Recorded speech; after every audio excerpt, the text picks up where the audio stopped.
morning mga moms. O, di ba ang ganda ng lighting dito. Happy Tuesday. So, hindi ko alam kung ano ang date today, pero feeling ko ay 7. So, May 7 yata ngayon, mga moms. Yes, May 7. And it's Tuesday. So, time check 10:39. So, ayan mga moms, it's been a long time. Ang tagal kong hindi nag-vlog kasi sobrang busy mga momshi.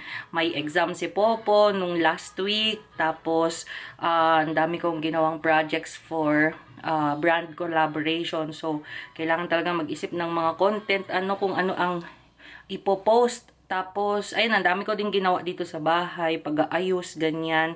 And malapit na din kasi ang summer, mga mamshis. So, may mga inayos kaming mga gamit, 'di ba, na pang winter. So, itatago na namin yung mga gamit namin for winter.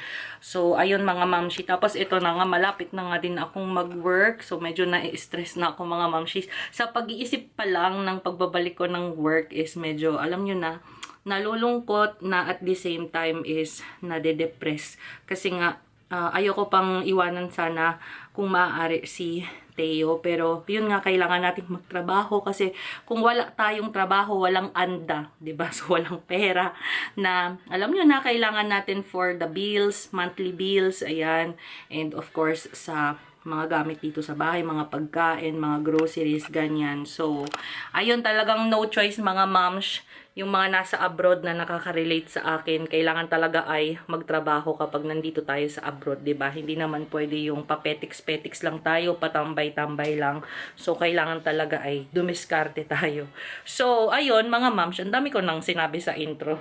So, nandito ang ating Teo. Kanina pa siya nakatingin sa akin. Ano po yun, my love? Ay, andito siya. Ang bait-bait ng baby na ito. Ayan. Naiiwan ko na siya ng medyo matagal-tagal, mga mamshis. Kasi may pinapanood siya na favorite niya. Yung mga dancing na vegetables and fruits. Ayan siya mga mams. Pakita ko sa inyo. Ayan. Tuwang-tuwa siya dyan. Aliw na aliw siya dyan. So, naiiwan ko na siya dyan for 10 minutes. Yung pinaka-max is 30 minutes. Ayan. Pero syempre, hindi ko naman binababad siya ng more than 15 minutes sa pagti-TV. So, yun, nilalabas-labas namin siya sa morning for paseo, 'di ba? Ang laki mo na, anak. Alo. Ayan siya mga mamshi, 4 months na siya. So, 'di ba kung nakita nyo dati nung newborn siya, dito sa na to, sa swing niya na to, napakaliit niya lang. Ngayon, ang laki-laki niya na. Hindi na siya kasya. Grabe, oh. Tingnan nyo naman yung baby na yan. Ang laki-laki na. Grabe, nakakalungkot na. Ang saya-saya. Parang mixed emotions. Kasi ayaw mo pa siyang lumaki. Parang gano'n. Di ba yung mga anak natin, pag minsan, ayaw na natin silang palakihin. Gusto natin baby lang sila. Di ba? Si Daddy Guaps gano'n siya eh. Ayaw niyang lumaki yung baby niya. Baby po namin yan, po. So, ayan, mga moms, ang gagawin natin today ay magtutupi. Kasi ang dami naming tupihan, ang dami naming labahan or nilabahan nung last week. Kasi ang holiday namin dito, nung May 1 at saka May 2, so long holiday yon. Naglaba kami ng naglaban ni Daddy Guaps kasi ang dami naming mga damit. So, ayun. Mga pambahay lang naman at saka mga undies. Tapos, syempre, 4 na tayo dito sa bahay, 'di ba? So, ang dami naming nilabahang mga damit. So, ayan, mga moms, magtutupi tayo today while itong baby natin ay aliw na aliw sa pinapanood niya. Tapos, inaantay ko lang din yung oras na 11 kasi didedit na siya, mga moms. So, ayun, kunin ko lang yung mga ibang labahin dahil magtutupi na tayo. So, iwan ko lang kayo dito. Pakibantay muna si Teo, mga moms. Ayan, bantayan nyo muna si Teo. Mabait naman yan eh. Ayan siya. Okay, see, my love.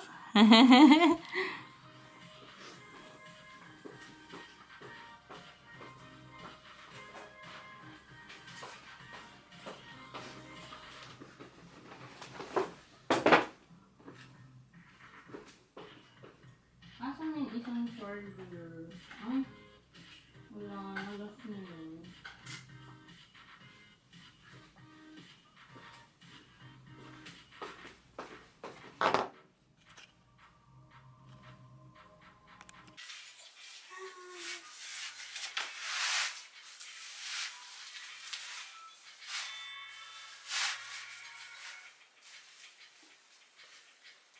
Kainin natin si Mateo, mga moms. Yes. Yes, are you hungry, my love?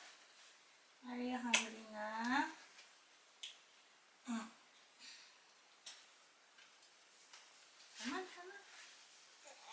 Oh, did you put? Hi. Babe? No. Didn't poop, my love. Didn't poop. Say hi, everyone. Hi, my love. Dede ka na, ha? Dede ka na.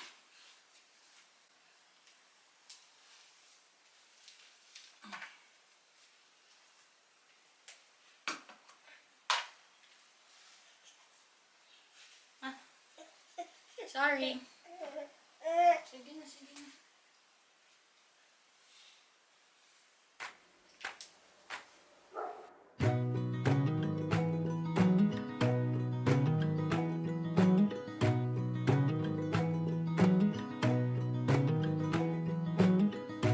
I think there's another universe where I haven't yet felt pain. And maybe in that other universe, I'm a flower. Hello, mga mi. Ayan, update. Hi, my love. Nagnap ba to, Daddy? Nagnap sa'yo, no? Oo, nagnap siya kay Daddy Guaps. Si Daddy Guaps pala yung nagpa-dede sa kanya ng formula. So, naubos niya, mga mamshi, yung 150 na binigay namin sa kanya. So, ayun. Ayan, nakapag-nap na yung batang yan. Time check is 1:15. So, another nap ulit. Kaso nga lang, susundo siya kasama ni Daddy Guaps. Susunduin niya yung kuya niya sa school. Ayan siya, mga moms. So, ako naman, after nito is magluluto tayo. So, andito na si Daddy Guaps natin sa ating likuran. Dad, mag-hi ka naman. Ayan. Naka-meeting kasi siya kanina, mga mamshi, kaya wala siya sa video natin kanina. So, ayun, napatulog niya ang ating Teo. Napatulog niya yan. Ang ingay-ingay ng batang ito. Ang ingay-ingay niya. Kanina pa siya nag-iingay. Ano po? Oh, bakit hindi ka makadaldal ngayon? Ha? Why you're not talking now? No talking. Stop. Ayan, mga moms, magba-barbecue tayo today. Yung favorite ng ating Kuya Popo. So, hindi na ako susama sa pagsusundo kasi nga, yun nga, magba-barbecue tayo. Tapos, ensalada. So, yun yung ulam natin ngayon, mga moms. So, aalis na ata sila. Ano, alis na kayo? Hindi pa. So, magpapadede muna pala ako kasi merienda niya ngayon. Gumagawa pala ako, Ma'am Shiz, ng kumbaga timetable para sa kanya. Oh, timetable. Hindi yung oras-oras para may guide na ako, tsaka may guide din si Daddy Guaps. Once na nag-work na ako, at least alam niya kung anong oras talaga kumakain si Mateo. So, sakto kasi sa June, magsi 6 months na siya. So, pwede na kaming bigay sa kanya ng mga solid food, 'di ba? Pero for the meantime ngayon is ayun, sinusunod namin yung oras para sa kanya kung kailan siya mag-feed para at least may guidance si Daddy Guaps natin. So 1:30 mag-snack siya sa akin. So bibigyan ko siya ng aking breast milk. So ang ginagawa ko ngayon, Ma'am Shi, ay mixed feeding. So sa morning is formula, tapos breastfeeding, formula, breastfeeding, ganyan. So, sa gabi is pure breastfeeding na yung binibigay ko sa kanya na yun nga, pampatulog niya. So, ayun. Sobrang nakatitig siya talaga. Ano yun? Chismosa yan? Chismosa yung baby ko na yan? Where are your dimples? May dalawa siyang dimples eh. Where are your dimples? Where are your dimples, my love? Show them your dimples. Oh!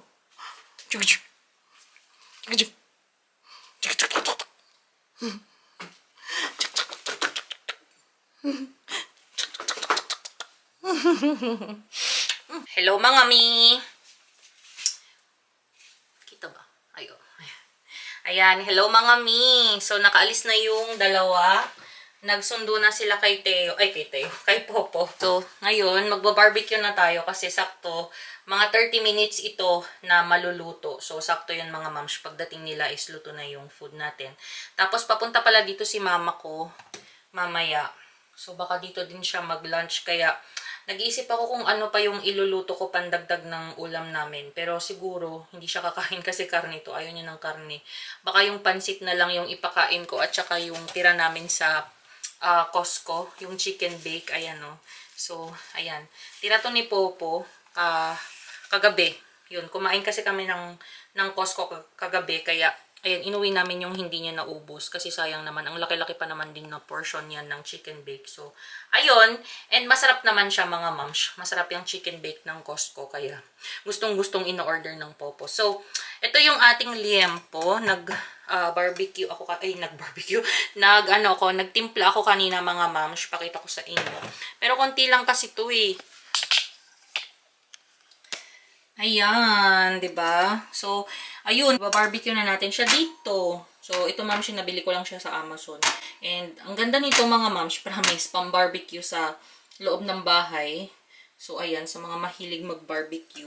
Si Popo lang kasi talaga yung nilulutuan ko ng barbecue. At saka si Daddy Guaps, as in, gustong-gusto nila ng barbecue. Sila lang talaga yung nilulutuan ko ng mga karne mga ma'am. Pero ako sa totoo lang, gulay, masaya na ako. Ayan, start na tayong mag-barbecue. Isindi ko lang siya.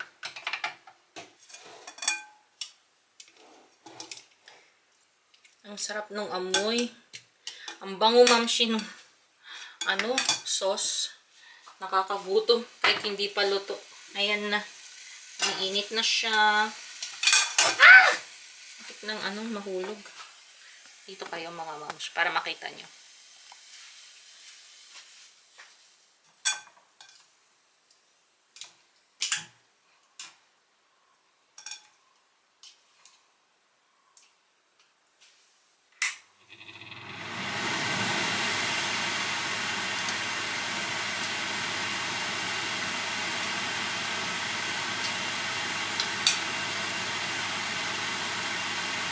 Ignore the rain.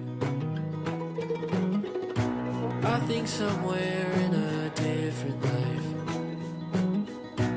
I'm still 7 and second grade. Habang nagluluto tayo ng barbecue, itutuloy ko na din yung tupihin ko. Ito yung mga yon, 'di ba? Ang dami. Tapos meron pang nakasampay sa labas. Sa mga hindi matapos-tapos ang work sa loob ng bahay na mamshi. Ayan, I feel you, grabe. So, talaga yung mga nanay, saludo ako mga mamsh. Yung mga walang pahingang nanay, ayan sa mga nakaka-relate. Lalong-lalo na yung mga walang kasambahay, walang katulong, ganyan. So talagang kailangan gumalaw, kailangan kumilos para talaga matapos yung mga gawaing bahay, Tsaka hindi makukumpleto, mamshi, ang gawaing bahay kung walang mga nanay, 'di ba? Tama. 'Di ba mga mams? So, ayun, tuloy ko lang yung tupihin mga mamshi. So, ganito ang buhay abroad. Alam nyo na mga mams. Talagang kahit nasa bahay ka lang is kailangan magtrabaho. Tupi lang natin tong mga to ng mabilisan.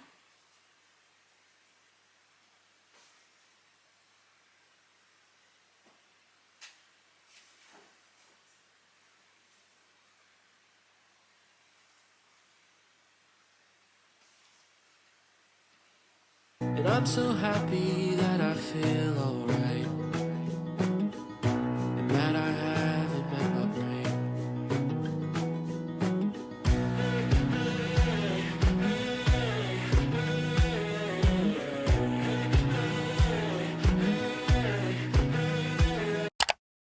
Yan, andito tayo sa labas, kasama natin si Mateo kasi pupunta kami ngayon ng Chinese store kasi kukuha ko ng ang tawag dito, yung thermos mga moms.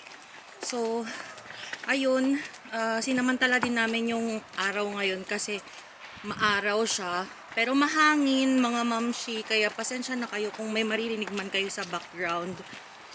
Nagpahinga muna ako dito sa park kasi napagod ako magbuhat ng mga pinamili natin. Akala ko, bibili lang ako ng thermos. Napadaan ako ng Lidl. So, ayun, nakapag-grocery tayo ng kaunti. Kaya, ayan, nagbuhat ako, Mamshi, ng pinamili. Kasi hindi siya kasya lahat doon sa stroller ni Mateo. Kaya, ayan, dito muna tayo magpahangin ng kaunti. Gusto ko nga tanggalin tong jacket ko kasi, mainit. Grabe. Kaso natatakot naman akong tanggalin kasi baka mamaya is sipunin ulit ako. Dati kasi ganito yun, pag pinagpapawisan ako, tinatanggal ko na lang bigla yung jacket ko. Tapos ang nangyayari is natutuyuan ako ng pawis. Tapos nahanginan. So ayun, nagkakaroon ako ng ubo. Hanggang ngayon may ano pa din ako. Yung parang nangangati pa din yung lalamunan ko. So magti 3 weeks na ganito. So as much as possible sana is ayaw ko matuyuan ng pawis. So ayan, dito muna ako sa park mga mams kasi sakto tulog din si Theo. So ayun, naantok siya doon sa loob ng grocery kanina. So grabe, nakakapagod mga mams. Pakita ko sa inyo yung mga pinamili ko. Ayan, i-haul ko na lang siguro to sa bahay, no. Pero ito yung nakalagay sa ang tawag dito, eco bag. So ayan. Tapos ito na yung nabili kong thermos sa Chino mga mamshi or sa Chinese store kasi nga lagi kami nagpapainit ng tubig. So aksaya yun sa kuryente, di ba?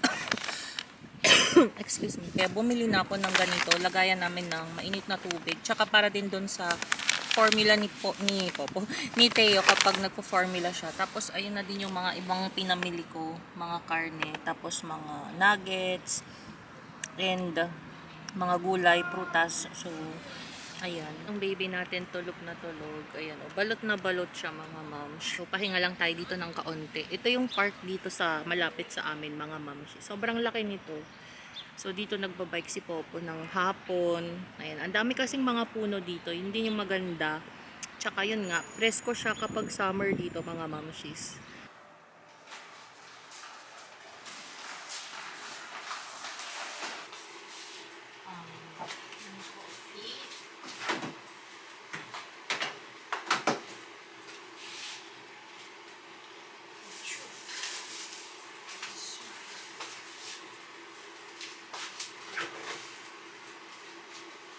Saway ito, bumabangon na po siya mga kamams.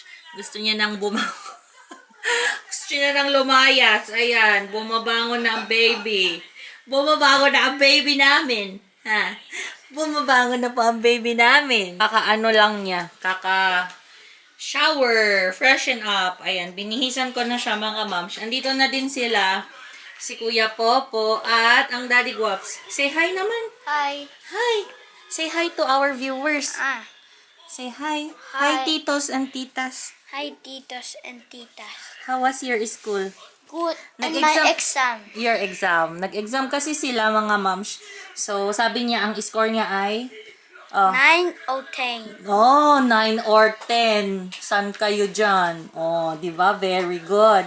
Hindi siya sure sa isa, kaya 9 siya. 9 daw or 10, sabi niya. So, tignan natin mamaya kung perfect score siya. Yung English niya na exam. So, very good ang kuya, Good job. Oh, let's eat na. I cook your favorite food. Oh. You like it? And you have your sausaw, the black one. Oh. Yeah. Yes. Yung soy sauce kasi yung favorite niya na sausawan. May kasamang lemon. So, ayan mga moms. Time check po natin ay 3:26. So, kakain lang kami ng mabilis dahil itong batang ito ay matutulog na mamaya mga bandang 4. Ito na yung ating food mga mamshi, ang aking pollo asado with pinya. So, ayun, kain tayo. Ay, ibigay yung saka.